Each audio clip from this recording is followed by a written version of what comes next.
The You Are the Magic podcast acknowledges the traditional owners of country throughout Australia. We pay our respects to elders, past and present. Hello and welcome to You Are the Magic podcast. My name is Kylie James and I am your host. And this week I'm welcoming a dear friend from Canberra, Nat George. Hi Nat, how are you going?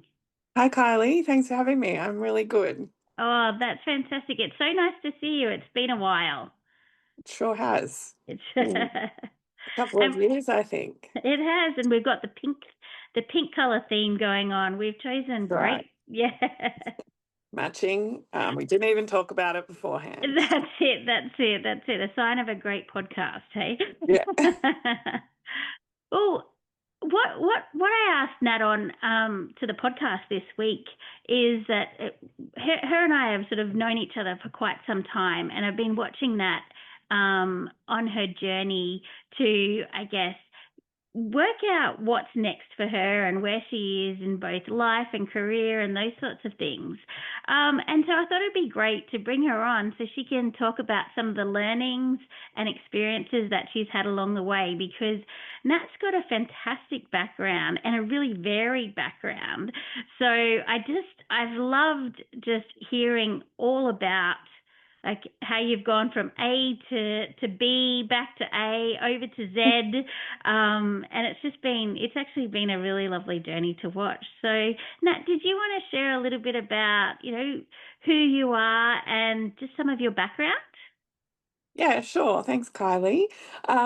So my name's Natalie George, and I'm a proud Gamilaroi woman, and have strongly identified as Aboriginal and strongly connect with my community and culture. And so that's a huge part of who I am. And I've really dedicated my career, I guess, in my life to knowing more about my culture and connections, because I didn't have the opportunity to grow up knowing and being connected with my family.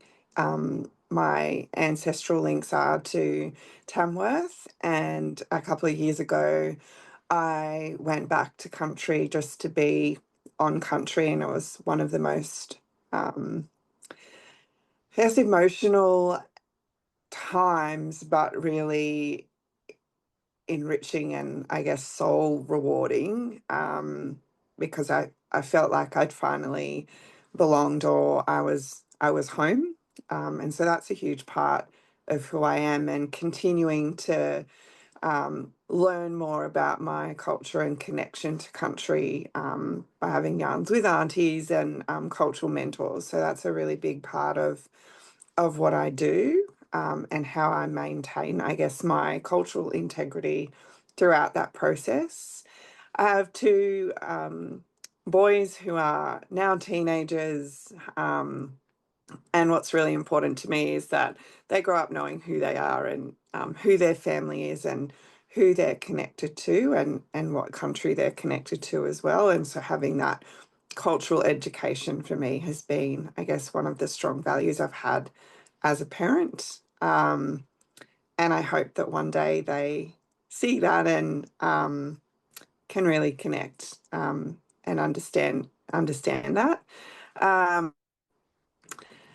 I love netball as well. So netball is a huge passion of mine. I've been a netball coach since I was about 16 years old. I've been playing netball since I was about 7. My mum played netball. My sister played netball. And so it's a really huge part of our family, and it's a huge part of who I am and how I choose to give back to community. So I coach Tuggeranong Netball Association Div 1 team, and this year we won the three-peat, so we've gone back to back to back. So it's very exciting, and I've grown that group with the team over a couple of years, maybe 6 seasons, and to see their growth not only as netballers but human beings and the young women that they have grown into. I've also provided an opportunity for some of our boys to be training partners, and that's been a really great experience for everyone because not only are they good friends off the court, but the boys have just lifted the training intensity and the connections. And so I've really loved to see how we've evolved the training environment to get the best out of them, performance wise, but also just cultivating that strength that they have as friends first. And netball is not who they are, but netball is what they do together. And it's been a really rewarding experience to see them grow through that. Um, and I'm a senior executive in the public service. So I have worked in HR. HR is my, I guess, true passion. I started as a trainee, working in payroll. And for a girl who failed maths, that certainly was not something I ever thought I would be doing. When your teachers tell you you'll use maths in the real world, I was like, no, I won't. I'm going to be fine. I'm going to be doing sports admin. I'm going to have nothing to do with maths. And my first job, I'm doing long division, working out long service leave for people. And it was scary because I was like, numbers are not my thing. But, that was challenging, but I kind of worked through that and I could do it. So, yeah, you don't have to pass maths, I guess, to work in HR. Yeah. And I guess part of my journey has been always when I think I'm not good enough or not smart enough, is, I guess, challenging my own thinking around that and just trying something and seeing where it goes. So I Yeah. guess that's a really long-winded answer, but that's a little bit about, yeah, who I am and my background, I guess. Yeah, I love this, Nat. I think your journey and, just knowing you and who you are and how passionate you are about all everything that you've mentioned, your community, your family, your connection to community and to back to country, and then into netball, and even just what you do every single day, how you care for your staff and the people around you, I think is so beautiful. And it all comes from the heart. And that's one of the reasons why I think you and I have always connected is just we're both really heart led people and leaders. And it it just brings a really you know, great warmth to a friendship. And Mhm. I think both of us over the years have always been searching for community and connection. And we've had that desire to fit in, yet we've also had a desire to kind of want to um, go and do what we want to do on our own as well. So we've had this, I guess we've kind of been a little bit torn in some ways because, we've had these competing kind of desires. So yeah, what was the one thing, like if we go back to last year when or was it last year when you went to back to Tamworth? What was your sort of pull back there, and what was the thing that just was like, yep, I just need to go back there. I need to explore that part of me. Yeah, so it's been something that I have been thinking about for a very long, long time. So at 15 is when I found out that I was Aboriginal and immediately connected with that part of me. All of a sudden, everything made sense. I felt like questions had been answered, and I felt like this, I don't know, feeling in my heart was right. I don't know if that makes sense at all, but It does, yes, um, yeah, yeah. that for me has always been, and I guess I always anchor back to that. So staying true to who I am, always knowing where you come from, and making sure that you are that I am doing the right thing, because also what's been really important to me is that I approach my cultural journey and reconnection in the right way and being respectful, because that's really important. And so for a long time, I think I've been struggling with what is the right way, and how do I do that. And so I've had some really good cultural mentors along the way that I can chat through all of those things with, and they have opened some doors for me, in terms of being connected. I've had some yarns recently with a really beautiful auntie who I feel like I have a really strong connection with. And also, other cultural mentors. And through netball, I've also met so many great Aboriginal and Torres Strait Islander netballers that have also kind of helped me.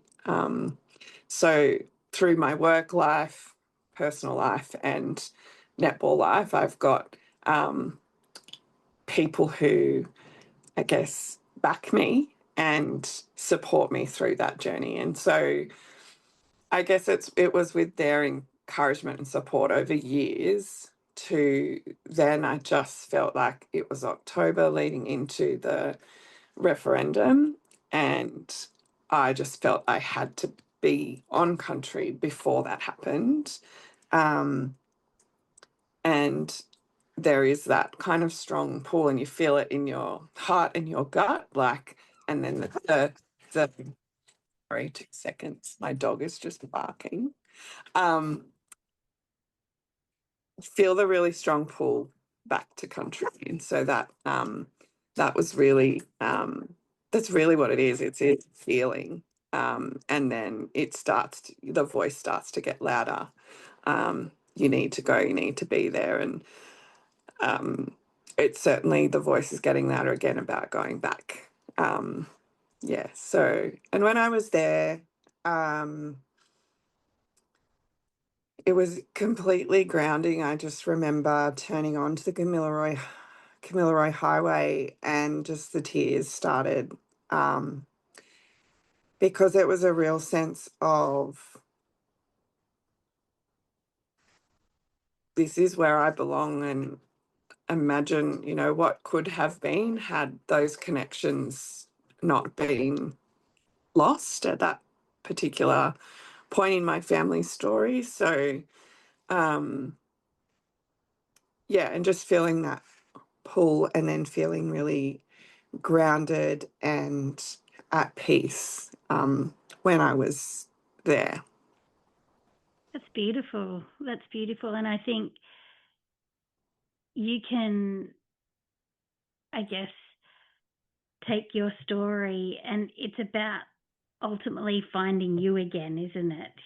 Like it's just finding who you are and really connecting back into you, and being at peace with who you are. It doesn't matter, what you look like, what you how you talk, what you wear, what job you've got, anything like that. It's just about it's about who you are deep inside, and actually being really at peace with that. Yeah, absolutely.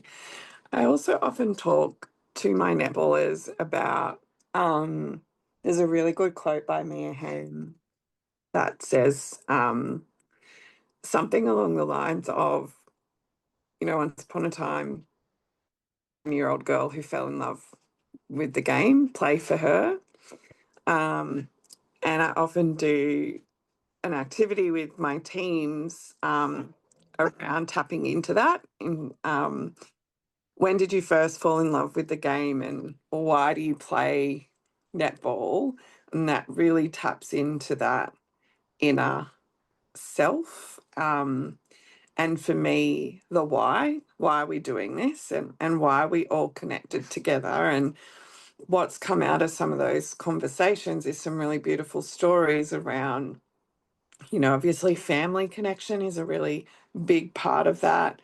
But also some beautiful stories about how maybe some of the younger girls in the team have looked up to some of the older players for, many years, and now they get to play together and be part of the same team as some of their idols they've watched growing up, and that's really special to be a part of. But it's also really important to me that every player in that team understands that netball is a game.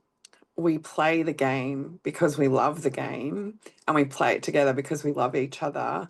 But at the end of the day, it is a game. And it will always be a game. It will always be there.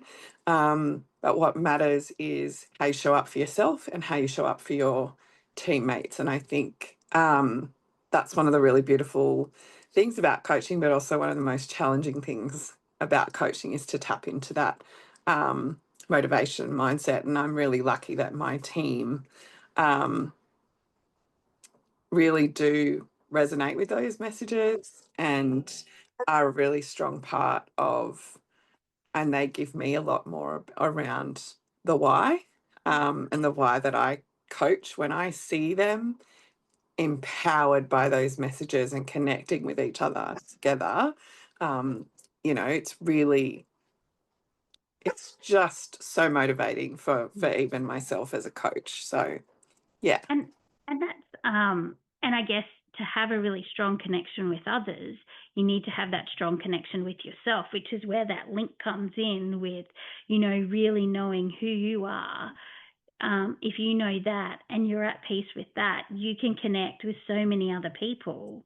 And the ripple effect Yeah. is infinite, really. Yeah, it really Yeah. is. Yeah. And look, I will say that I have to tap into who my 9-year-old self is all the time because I feel like she was really hurt. And I don't know by what at all. Um, but if I look and I'm just reflecting on how I think about myself sometimes, and that voice, which people often talk about, imposter syndrome, or, you know, potentially it's a symptom of being told you're not quite good enough or not, you know, part of the mainstream or whatever. I constantly have to work hard to tap back into her. Um, and for years, I pushed her voice down, I think. And for me to really, I guess, thrive and realize what I want to do and all of those things was to just let her come to the surface. And that's taken a lot of different conversations with different people. I have a photo of this, my younger self doing this really outgoing pose. And I guess when I'm thinking about who I am or if I'm struggling, I kind of like to look at that photo and go, be her, be the girl that doesn't care about what other people think of you. Be the woman that you know that you can be just by shedding like the perceived judgment of what other people think of you. Um, and when I do that, that's really empowering, but it takes a lot of hard work to keep doing that.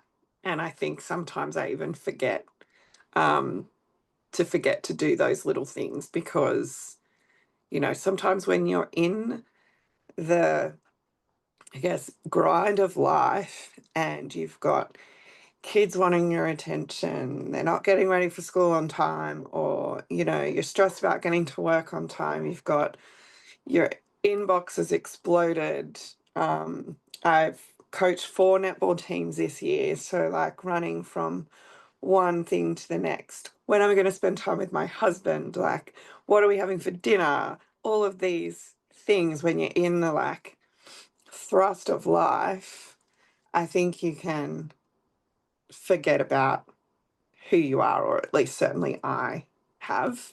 Um, and you know, the very thing that gets put last when all of that is happening is me.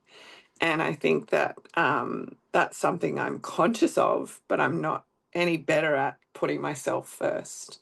because it takes a daily reminder to prioritize me. And I'm still working on that, but we're getting there.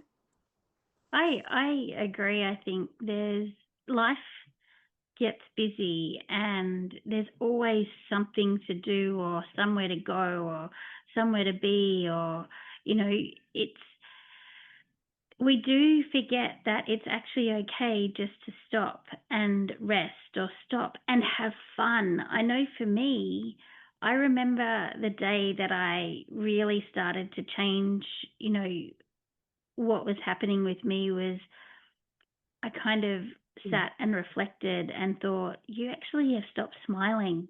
You've stopped having fun. Where's the old Kylie or the young, that little Kylie? Yes. Because she's still there. It's just she's hidden. She's disappeared. How can we remember her? How can we bring her back? And often when life gets so serious, that's what I tap back into is that little Kylie to say, go and have some fun. This is the message that you're getting now. Go and have some fun. Go and laugh. Hang out with your friends. Watch a funny movie. Whatever it needs to be, or go and sit in nature and just be. It doesn't matter what it is. It's just coming back to you or that younger version of you that I guess wasn't as conditioned as what we are nowadays.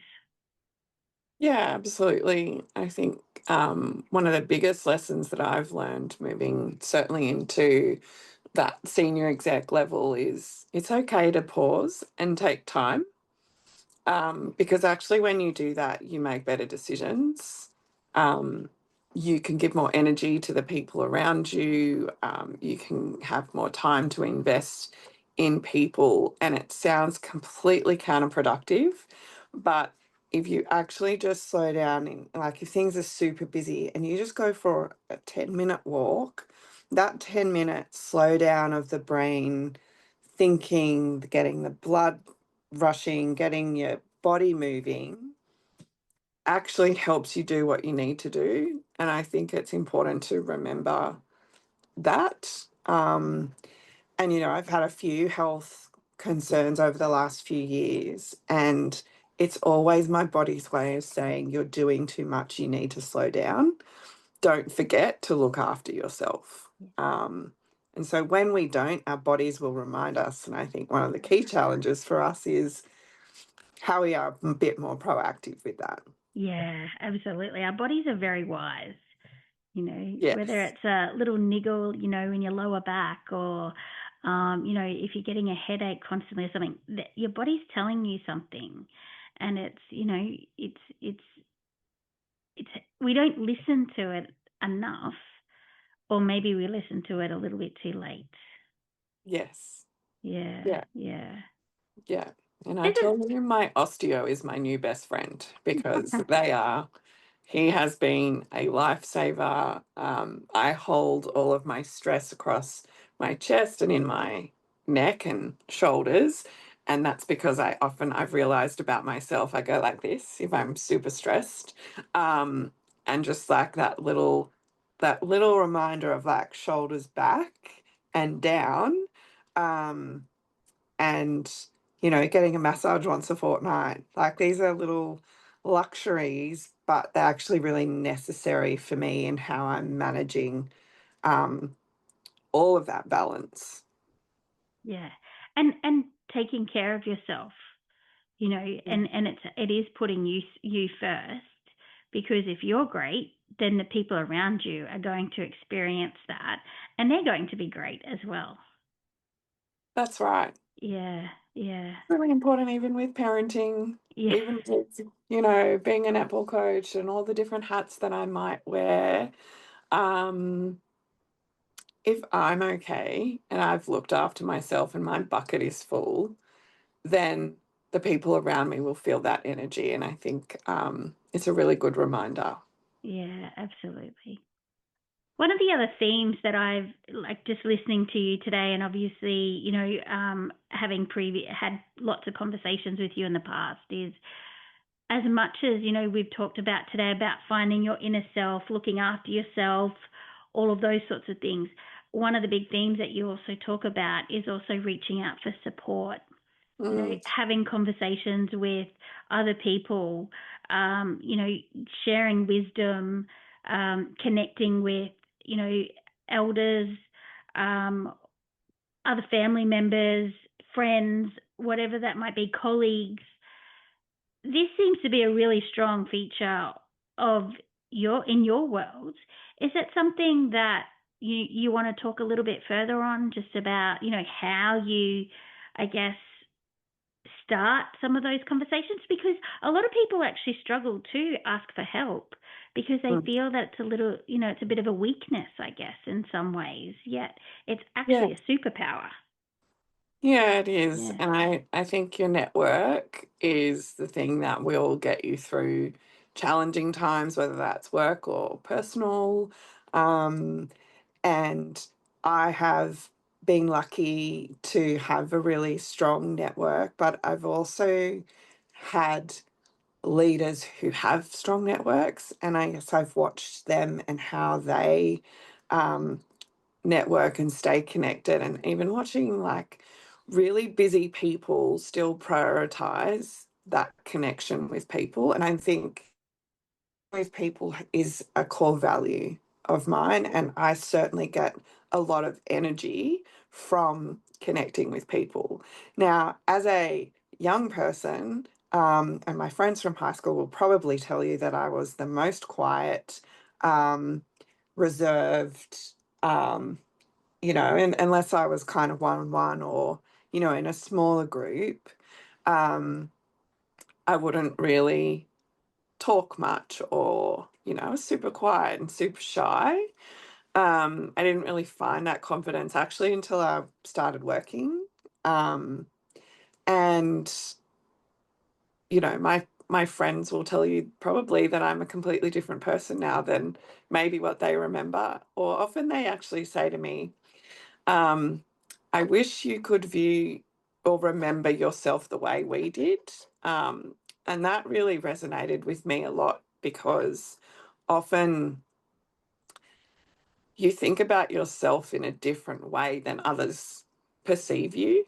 And so naturally, being shy, that was something that I had to get over pretty quickly. Working in an office environment, working in payroll, you have to talk to people all the time, and people are not happy with you when they talk to you in payroll. So really learning that those communication techniques around when people, are not at their best. And also, people's pay. You're dealing with people's pay and livelihoods from on a week to week basis, and so learning those communication techniques really early.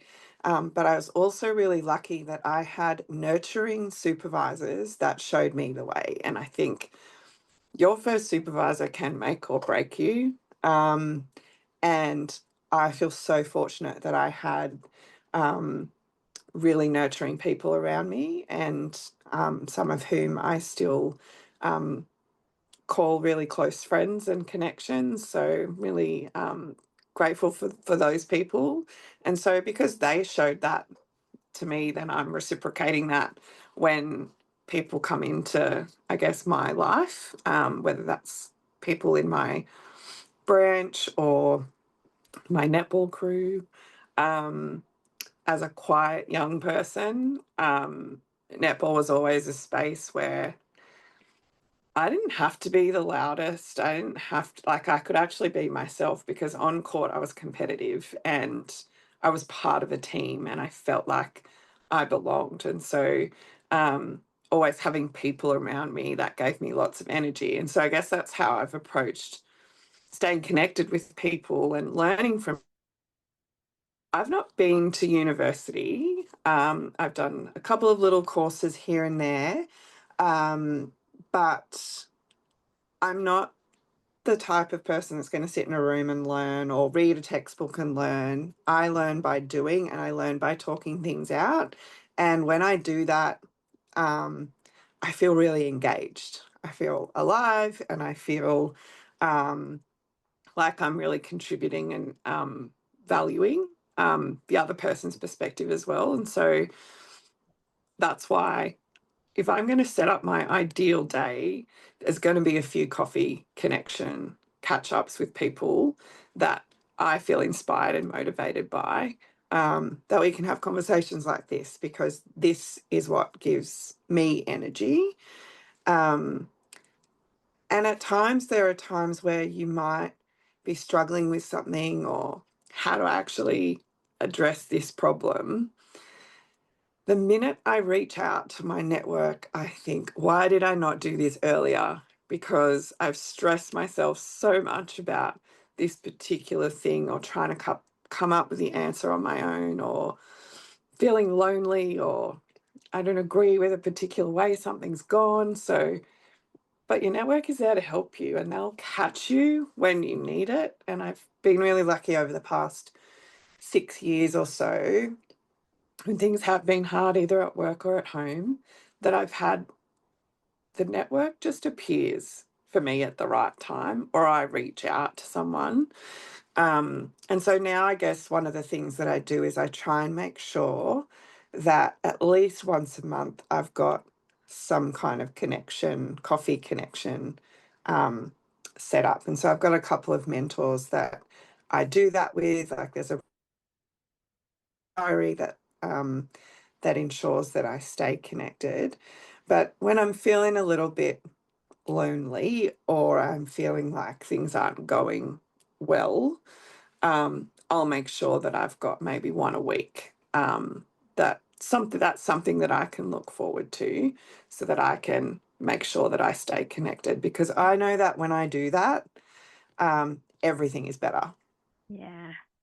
Yeah, I 100% agree. I love, similar to you, having conversations like this and with other incredible people that you can learn from. And sometimes you hear things that you don't necessarily want to hear, but you probably need to hear them.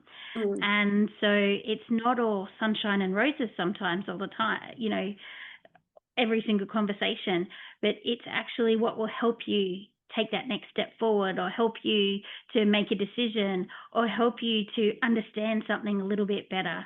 And I think there's so much value in that.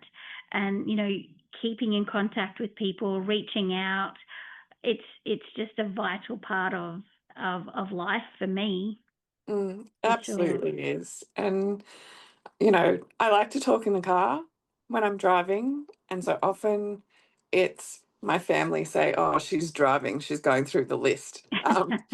So I will call mum and dad, I will call my sister, and I will call my brother. And they're some of the best conversations that we have, because if they answer, or when they answer, um, they're really present and in the moment. And so often, sometimes my sister and I will be driving to work or home from work at the same time, and we'll just be able to connect. And um, that's I'm really lucky, because I have my family here in Canberra and on the Sunshine Coast, and so I'm able to connect with them in that way. Um, but we wouldn't just have that time, if we're going to catch up together for lunch or whatever it might be. That one-on-one time, I think, sometimes is really, really important to maintain those relationships, but they also keep me really grounded, and I can rely on them to give me a slap across the face when I need it, and encouragement when I need it. Um, because your family always have your back no matter what. Absolutely. Yeah, for sure. For sure. Um, I've just loved this conversation. I always do love talking to you. Um, you know, for me, what this conversation has really shown is that over the years, it's like you've gathered all the different parts of you, and they're just coming together so beautifully and just so connected. And it's just your heart is opening up just more and more and more, even than what it could. And it's just an absolute joy to watch. And you know to be in your network is just, I feel so blessed. So Oh, thank you thank for you. coming on to the podcast. I really appreciate it. Oh, thanks for inviting me. It's been a real privilege. And, I guess one of the things that I've learned from you is just try something. You never quite know what's going to work if you don't give it a go. And, I'm really privileged to be in your network and to be asked to be on the podcast. And I guess one of the things that has really held me in good stead over time is I did a course a few years ago, and one of the things they encouraged us to do was like a learning experiment. And so I've taken that on, like I was an EL1 at the time, and I went, well, the learning experiment that I'm going to do is apply for an EL2. And you never know where it will end you. And I ended up getting that role. And so, yeah, learning experiments and doing things that you don't know if you're quite ready for. I've learned just step out and try it because you never know where it will take you. Absolutely. Yeah. For me, you've just got to do it even when you're scared. I Yeah. mean, I do have some boundaries around this, right? There are certain things that I won't do because maybe I am a little bit too scared. Maybe one day I will do them. But to be honest, there's not too much. Yeah. I'm happy to take a few risks every now and then within reason. But I feel that if you don't give something a go, you never know. And, nothing is, learning is just beautiful. Nothing is failure. You can learn from anything that you do, whether it works out or doesn't work out, whether you get the job or you don't get the job. For me, it's about not having regrets, so if you don't do something, will you have regrets for not doing that? Again, I do say you can have boundaries or guideposts around all of your decision around that. But yeah, absolutely, learning, giving things a go. It's for me how you can move forward into the future in a really healthy way. Yeah, absolutely. Yeah. I have one last question for you, Nat, and Mm. it's for those who are listening out there and they're saying, you know what, I just need to take one step or do one thing. From your perspective and everything that you've done over the last, your whole entire life, really, what's the one piece of advice that you would give to someone who's listening today who's just a little bit scared about taking that one step or that first step?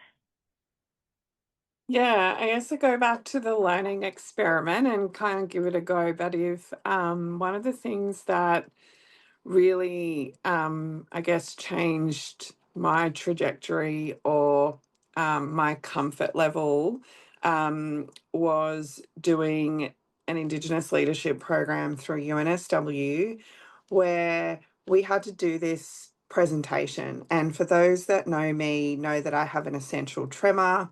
They know that my hands shake literally all the time. Some people think I'm really nervous or they're worried I'm about to have faint or something.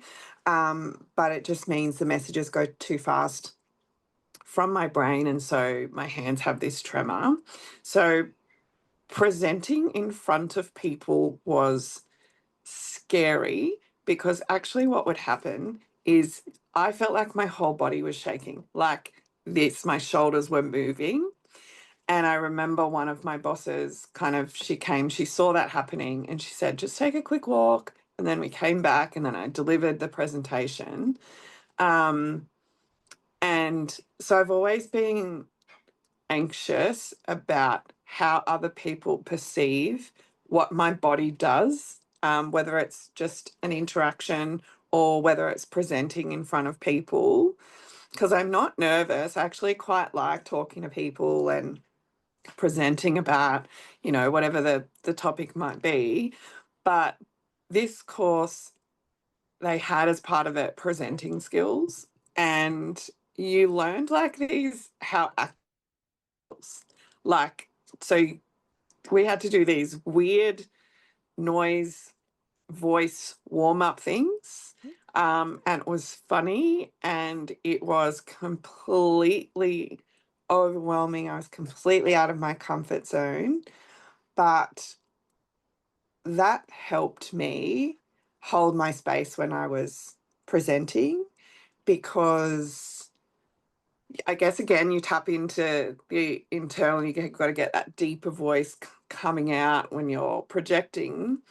And so I think doing things that scare you a little bit to get out of your comfort zone, because when you're out of your comfort zone, you're learning and you're growing. And just remembering that. So if it's one thing, what's the thing you're most scared of doing? And what's one little step you can take towards that? And for me, it was about my confidence in presenting in front of other people, but it was through this course that I was able to do that. And so if it's, as simple as reaching out to a mentor to help you open a door to expand your network, or whether it's leaning into something that's going to make you feel a little bit uncomfortable, when we take one step towards that, doors open. And from this course, I now work with AGSM as an Indigenous mentor to other people who are doing the programs. And there is no way that I ever thought I would be working at a university. And it's because of the way that program was delivered and the confidence I gained from that, that opportunity was presented to me. So get out there, get out of your comfort zone and try something new or try something scary, because you never know where it will take you. Oh, I love that. Yes. And I think your key message there is you don't have to go straight into doing it. There's stepping stones that can get you to that point. And I think that's where it's that whole, when you're trying to climb a mountain, it is literally just one step at a time. So one step at a time, break the skill down, right down to basics. Absolutely. One step at a time will get you there. Absolutely. Well, thank you so much, Nat. I love that you've come on. I love that you've shared your wisdom and your experiences. To all of our listeners out there, I hope you've enjoyed this conversation. If you do want to connect with Nat, I will include her Instagram handle in the show notes. And to all of you out there, remember that you already have the magic inside of you. Sometimes you just need a little nudge to re-find it again. So hopefully the wisdom that Nat has shared today will help you to take a step towards that. Thank you for joining us, and I'll look forward to seeing you again soon. Take care. Bye for now.